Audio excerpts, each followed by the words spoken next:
السلام علیکم، آپ دیکھ رہے ہیں خبر کے ساتھ میں ہوں علی سرور۔ آج اس ملک میں شرافت، آئین اور قانون کی کوئی جگہ نہیں۔ پاکستان واحد ملک ہے جہاں سولین کا ٹرائل ملٹری کورٹس میں ہوتا ہے۔ سپریم کورٹ نے مسترد کیا تو آئینی بینچ نے اجازت دے دی۔ یہ کہنا ہے سلمان اکرم رایا صاحب کا، اور وہ سمجھتے ہیں کہ جی اس ملک میں اب آئین اور قانون کی جگہ بالکل نہیں ہے، اور سولین کورٹ کی ایک بار پھر بات ہو رہی ہے۔ جی ملٹری کورٹس کے حوالے سے پھر ایک بڑا فیصلہ کہا جاتا ہے آئندہ چند روز میں آ سکتا ہے۔ فیض حمید کے حوالے سے وہ بڑا فیصلہ ہوگا، اس کو سیاست پہ یقیناً بہت اثر پڑے گا۔ اس کے علاوہ احسن اقبال صاحب نے آج یہ کہا ہے کہ جی پی ٹی آئی والے جو نعرے لگاتے ہیں کہ قیدی نمبر 804، وہ قیدی نمبر 804 نہیں ہے، وہ قیدی نمبر 420 ہے۔ احسن اقبال صاحب کی یہ جملے میں نے کوٹ کیے ہیں آپ کے سامنے، اور اس پر ہم بات کریں گے کہ ہو کیا رہا ہے۔ 27ویں آئینی ترمیم ہو چکی، منظور ہو چکی سینٹ سے، قومی اسمبلی سے، آئین کا حصہ بن گئی۔ اس کے بعد سیاسی مدرنامہ کیا ہو سکتا ہے، اس سے حکومت کو یا عام لوگوں کو کیا فائدہ حاصل ہوا ہے 27ویں آئینی ترمیم سے۔ ہمارے ساتھ ملک کے معروف قانون دان احمد اویس صاحب موجود ہیں، پی ٹی آئی صاحب کا تعلق ہے، بہت شکریہ احمد اویس صاحب۔ 27ویں آئینی ترمیم قانون ظاہر آئین کا حصہ بن گئی، کیا کہیں گے اس سے؟ اب کیا حالات ہوں گے؟ کیا سیاست میں کوئی تبدیلی نظر آئے گی آپ کو؟ لوگوں کو اب کچھ بہتری ہوگی؟ کیونکہ ویسے تو کہا جاتا ہے جی 27ویں آئینی ترمیم سے عام لوگوں کو تو کوئی فائدہ حاصل نہیں ہوا۔ کیا سیاسی جماعتوں کو فرق پڑتا ہے ان چیزوں سے؟ بسم اللہ الرحمن الرحیم۔ دیکھیے بات یہ ہے کہ 27ویں ترمیم جو آئی ہے، اس سے لوگوں کے فائدے کی تو کوئی ایک بات بھی نہیں ہوئی اس کے اندر، کسی بھی اعتبار سے دیکھ لیجئے۔ کیونکہ لوگوں کا فائدہ تو ہے کہ جب آپ سبارڈینیٹ جوڈیشری کو سیدھا کریں گے، وہاں پہ ورکبلٹی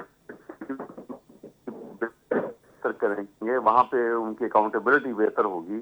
ججز جو ہیں، جو ٹرائل کورٹ کے جج جو ہیں، فرسٹ اپیلیٹ کورٹ کے جج جو ہیں، جو سبارڈینیٹ جوڈیشری میں آتے ہیں، وہاں پہ لاکھوں کی تعداد میں مقدمات کی بھرمار ہے۔ کوئی پرخان حال نہیں ہے، کوئی پوچھنے والا نہیں ہے، اور کھلم کھلا وہاں پہ ججز جو ہیں وہ پیسے لیتے ہیں اور کام کرتے ہیں، نہیں لیتے ہیں تو اڑا دیتے ہیں۔ اچھا ججز سر یہ کھلم کھلا اسٹرکچر پیسے لیتے ہیں، یہ بڑی بات کی آپ نے۔ عدالتی نظام اگر ظاہر کھلم کھلا پیسوں کا ہے تو پھر تو انصاف تو اس کا مطلب برائے فروخت ہوا۔ میں برائے فروخت تو اب زیادہ ہو گیا نا۔ اب تو برائے فروخت جو ہے اوپر سے وہ ایک دو طریقے ہوتے تھے نا، کہتے تھے کہ پلانٹ جو ہے، پودا جو ہے وہ زمین سے اوپر کی طرف جاتا ہے اور پانی اوپر سے نیچے کی طرف آتا ہے۔ اب یہ دونوں طرف سے نقصان ہو رہا ہے، نیچے سے جو اوپر کی طرف جا رہا ہے وہاں بھی کرپشن انتہا ہو گئی، اور جو اوپر سے نیچے کی طرف آئے وہ تو اس کی کرپشن کا تو عالم ہی اب کوئی نہیں رہ گیا، کیونکہ وہ تو ایگزیکٹو جس میں پرائم منسٹر ہاتھ رکھ دے گا، اور پرائم منسٹر ہوگا کون اور ہے کون جس نے ہاتھ رکھنا ان جج صاحبان کو سلیکٹ کرنے کے لیے کانسٹیٹیوشنل کورٹ کے لیے؟ یہ پرائم منسٹر وہ ہیں کہ جنہوں نے جب اوتھ لیا تو کہہ دیا کہ جی غریب ملک ہے، میں یہاں پر بغیر تنخواہ کے کام کروں گا، اور ایک مہینہ گزرا تو شور مچ گیا جب آئی پی پی کا، تو پتہ لگا ان کے دو بیٹے جو ہیں وہ دو بڑے یونٹ آئی پی پی کے چلا رہے ہیں، جن کی جو 28% آف دی ٹوٹل آئی پی پی کا جو کام ہے سارے ملک میں اربوں روپیہ، ان کے پاس ہے، اور اربوں وہ روپیہ۔ اربوں روپیہ بغیر ایک یونٹ بجلی دیے بغیر وہ لے چکے ہیں۔ اور دوسری بات سن لیجئے، یہ وہ پرائم منسٹر ہیں جنہوں نے ابھی حال ہی میں آڈیٹر جنرل پاکستان کی رپورٹ آئی جس میں ایک ہیوج اماؤنٹ، وہ آپ کو بھی معلوم ہے، اب میں کیا اماؤنٹ وہی مجھے پتا ہے، میں کیا بتاؤں، وہ اس نے کہا کہ یہ گھپلا ہوا ہے، وہ رپورٹ دبا دی گئی ہے۔ قانون اور آئین کے مطابق تو جب آڈیٹر جنرل کی رپورٹ آتی ہے وہ پارلیمنٹ میں ڈسکس ہوتی ہے، وہ دبا کے بیٹھے ہوئے ہیں۔ تو ایسے پرائم منسٹر سے آپ ججز کی سلیکشن کروائیں گے تو وہ ان ججز کو سلیکٹ کریں گے نا کہ جو ان کو پروٹیکٹ کریں گے، تو سپریم اور جوڈیشل وہی ہوا۔ کونسل سر، سپریم جوڈیشل کونسل بھی تو موجود ہے۔ وہ سپریم جوڈیشل کونسل تو ابھی وہ نہیں نا آئے گی، ججز کے سلیکشن میں سپریم جوڈیشل کونسل کچھ نہیں کر سکتی، فرسٹ وہ ٹرم تو تو آئے ظاہر ہے، گی فرسٹ ٹرم تو سپریم۔ حکومت ہی لے کر آئے گی لوگوں کو، ظاہر ہے۔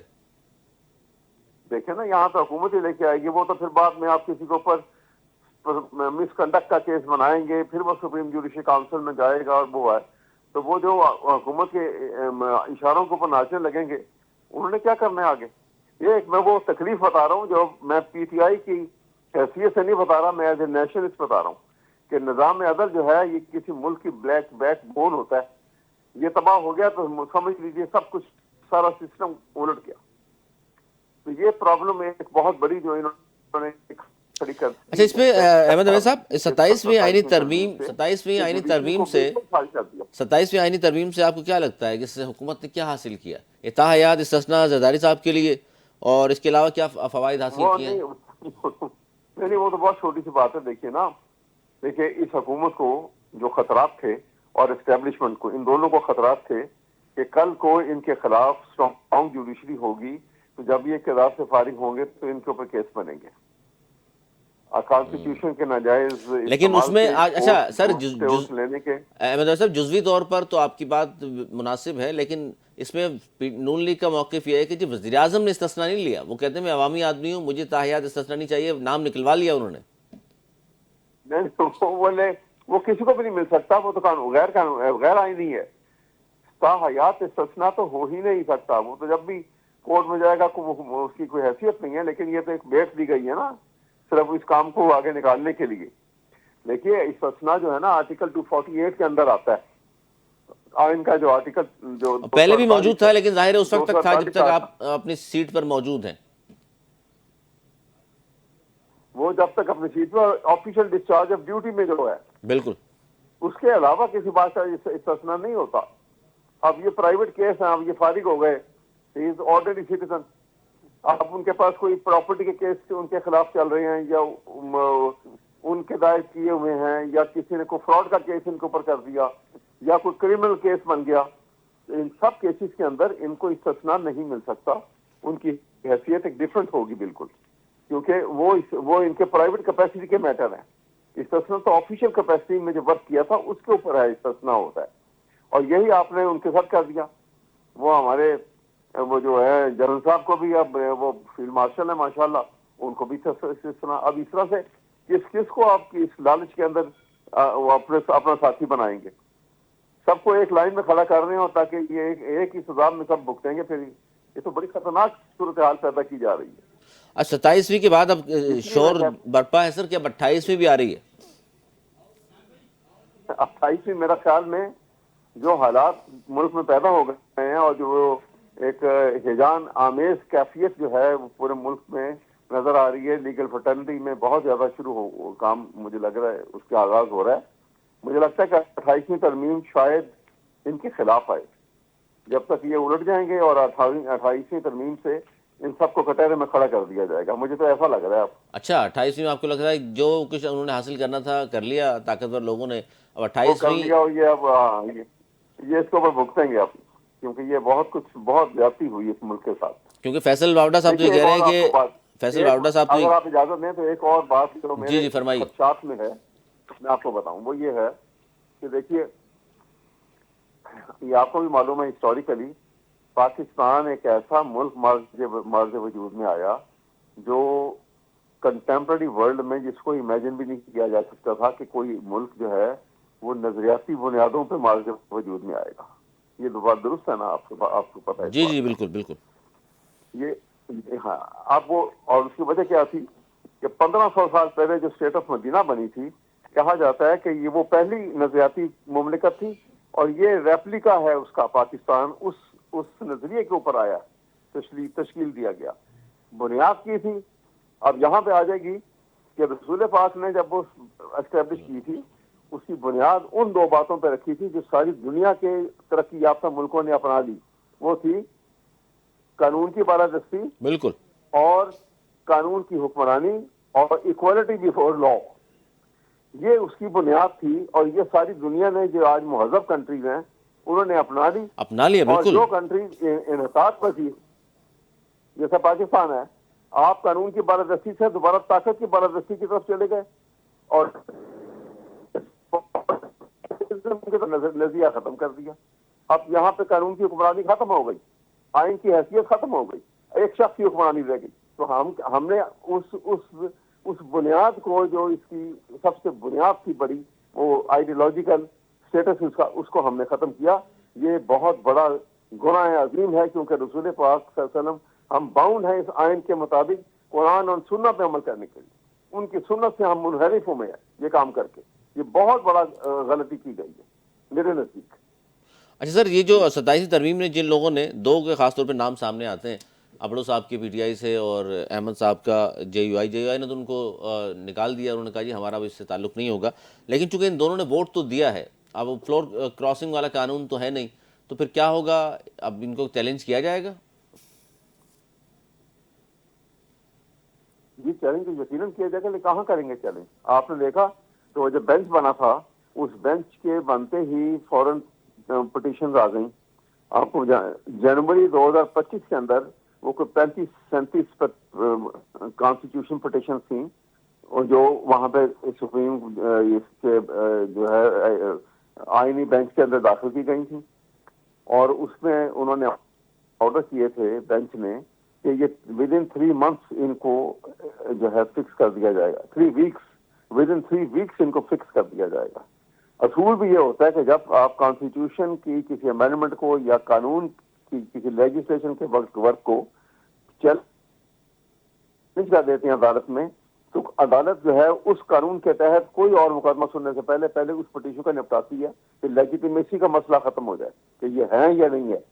یہاں پہ وہ پٹیشنیں وہ 3 ہفتے کے لیے ایڈجرن ہوئی اور وہ 9 ماہ کے بعد دوبارہ لگیں، اور ابھی وہ پٹیشن چل رہی تھیں کہ یہ وہ کانسٹیٹیوشن بینچ کو بدل کے انہوں نے کانسٹیٹیوشن کورٹ بنا دیا کہ نئی بات آ گئی. آپ پھر نئے سرے سے آپ چیلنج کریں گے. آپ چیلنج کچھ نے اچھا، کر وہ دیا، یہ کچھ کہہ رہے ہیں اور سر آ رہی جی ہیں پٹیشن. کہ 2006 میں جو میثاق جمہوریت ہوا تھا، خان صاحب بھی موجود تھے، اس میں تمام چیزیں موجود تھیں، آئینی کورٹس کے حوالے سے، بینچز کے حوالے سے بات کی گئی تھی، تمام چیزیں. ہم تو اس پر عمل پیرا ہیں، ہم تو نئی بات کچھ کر ہی نہیں رہے. نہیں، اس میں عمل نہیں ہوا نا. وہ آپ بات ٹھیک کہتے ہیں لیکن یہ عمل اس پہ نہیں ہوا. اس سے عمل ہوا تھا. آپ کو پتا ہے کیا کیفیت تھی عدالت میں؟ سپریم کورٹ میں یہ جب سے یہ انہوں نے 27ویں ترمیم جو منظور ہوئی، سپریم کورٹ میں کوئی کیس رجسٹر نہیں ہو رہا. یہ میں آپ کو ایک سینئر وکیل کی حیثیت سے بتا رہا ہوں آپ کو. میرا بھی ایک کیس تھا اور بھی لوگوں کے، وہ لے ہی نہیں رہے ہیں. کہیں گے سپریم کورٹ کا اسٹیٹس ہی ڈیٹا میں نہیں ہوا کہ اب اس کی کیا حیثیت ہے. اچھا، یہ روک کیونکہ دیا جو گیا انہوں نے انہوں نے. اناؤنس کیا اسے تو پتہ لگ گیا. جیسے کہ انہوں نے کہا کہ اس کی حیثیت سپریم کورٹ کی اب صرف رینٹ کے اور فیملی میٹر کا کیسز جو ہیں وہ سپریم کورٹ میں جائیں گے، باقی سب ادھر جائیں گے. لیکن اس لیے جب تک یہ آئینی فیصلہ عدالت نہیں میں تو ہوتا ہم کوئی اچھا ویسے یہ سر جی جی ٹرم بھی بڑی زبردست قسم کی بنائی ہے، آئینی عدالتیں. ظاہر ہے سپریم کورٹ کی کیا آئینی عدالت نہیں تھی؟ یہی تو میں سوچیے نا آپ، یہی تو آپ سے کہہ رہا ہوں کہ سپریم کورٹ سے بڑھ کے اور وہ ہے ہی آئین کے تحت، اور اس کی پاور آف ریویو بھی موجود ہے، سب کچھ دیا ہوا، سب آئین کی اتھارٹی اور دی ہوئی ہے اس آئینی کو، مقدمات کی تعداد سر کیا اور وہ ہوگی؟ ایک پلر ہے. جب یہ ہاں جی. کہتے ہیں کہ جی برڈن ہے بہت زیادہ کیسز کا سپریم کورٹ آف پاکستان میں، تو پتہ ہی چلا کہ جی عام لوگوں کی کیسز کا برڈن ہے، اور یہ جو آئینی عدالتیں بنی ہیں جن کیسز کے لیے، وہ تو 300-400 کیسز ہوں گے ٹوٹل. وہ تو وہاں بھی ہو سکتے تھے، لیکن حکومت اتنے کا بھی یہ نہیں کہنا ہے، ہے کہ جی الگ سے بات اتنے ہونی بھی چاہیے نہیں تھی، ہے. بہت وقت ضائع ہوتا تھا. 150 کے قریب کیسز ہیں جو کانسٹیٹیوشن کیسز تھے وہاں پر. وہ کچھ ساری تعداد ان کے 150 سے کم ہے. یہ تو یہی میں آپ سے بتا رہا ہوں، یہ صرف انہوں نے اپنا فیوچر کو سامنے رکھ کے کہ جب کل کو جب یہ ان کے خلاف کارروائی ہوگی تو عدالت ان کو پکڑ نہ سکے. اچھا سر، یہ بتائیے کہ اتنی ایک کمزور تو عدالت ہو انہی کے بڑا. وقت کی قلت ہے، میں چاہتا ہوں آپ کے موجودگی سے فائدہ اٹھایا جائے. علیمہ خان کے نام جائیداد کی تفصیلات بھی عدالت میں پیش کر دی گئی ہیں، 10ویں بار وارنٹ بھی جاری کر دیے گئے. اچھا، یہ وارنٹ جاری ہو رہے ہیں، 9 مرتبہ پہلے ہو چکے، 10ویں مرتبہ ہوئے، لیکن گرفتاری وہ کہیں روبوش ہو جاتی ہیں یا حکومت گرفتار کرنا نہیں چاہ رہی؟ ورنہ 10ویں بار وارنٹ گرفتاری جاری ہوئے.